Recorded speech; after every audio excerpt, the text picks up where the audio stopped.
एक कुंडिनपुर के राजा हैं महाराज भीष्मक। इनकी पुत्री का नाम है रुक्मिणी, भगवान के चरणों की अनुगामिनी है।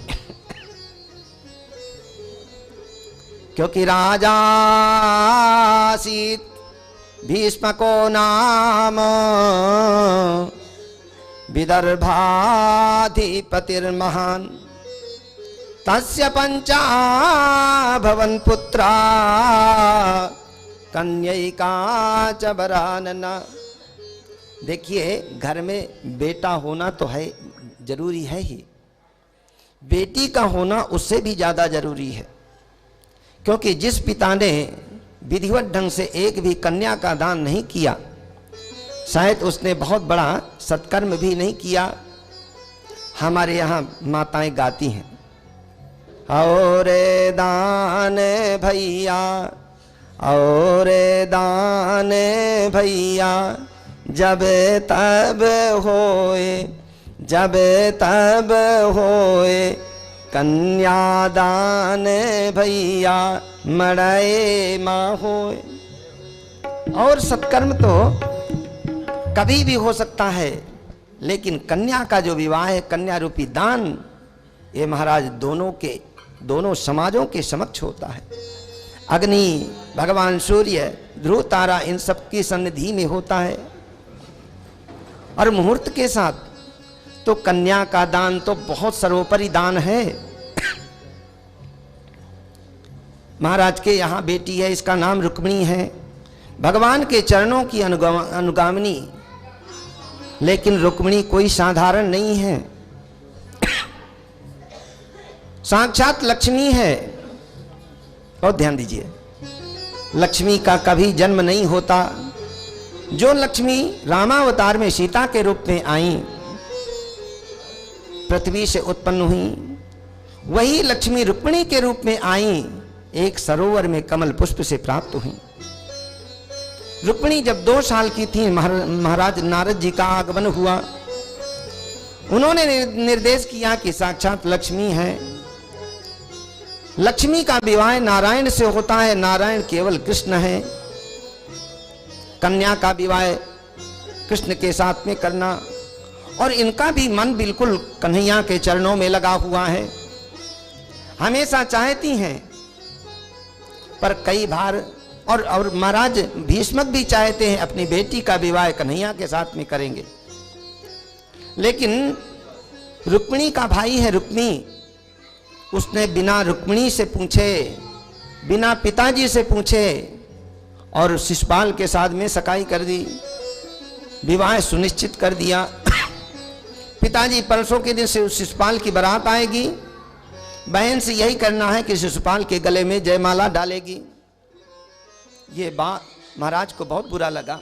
बोले, बेटा, मैंने पूरे जीवन यही आशा रखी, बेटी का विवाह कन्हैया के साथ में होगा, और रुक्मिणी का भी यही रुझान, कम से कम मुझसे तो पूछ लेते। जिसका विवाह होना है उसका भी मंतव्य हमको लेना चाहिए था।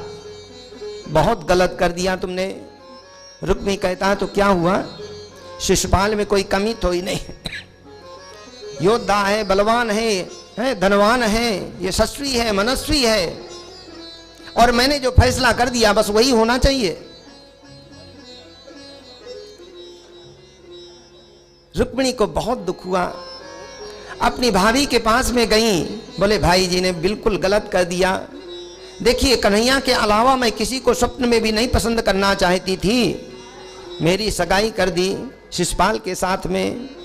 भाभी ने बहुत बढ़िया सलाहें दी। बोले कि देखो, कन्हैया तो सबके मन की जानते हैं और अच्छे व्यक्ति को स्वीकारते हैं। आपकी सच्ची निष्ठा है तो एक पत्र लिख करके कन्हैया के पास भेज दो, जरूर लेने आएंगे, मेरा विश्वास है। इसने सुंदर महाराज पत्र लिखा। पत्र क्या है, अपने मन के भावों को प्रकट किया। बोले, सुत्वा गुणान भुवनसुम दर्शन बताम ते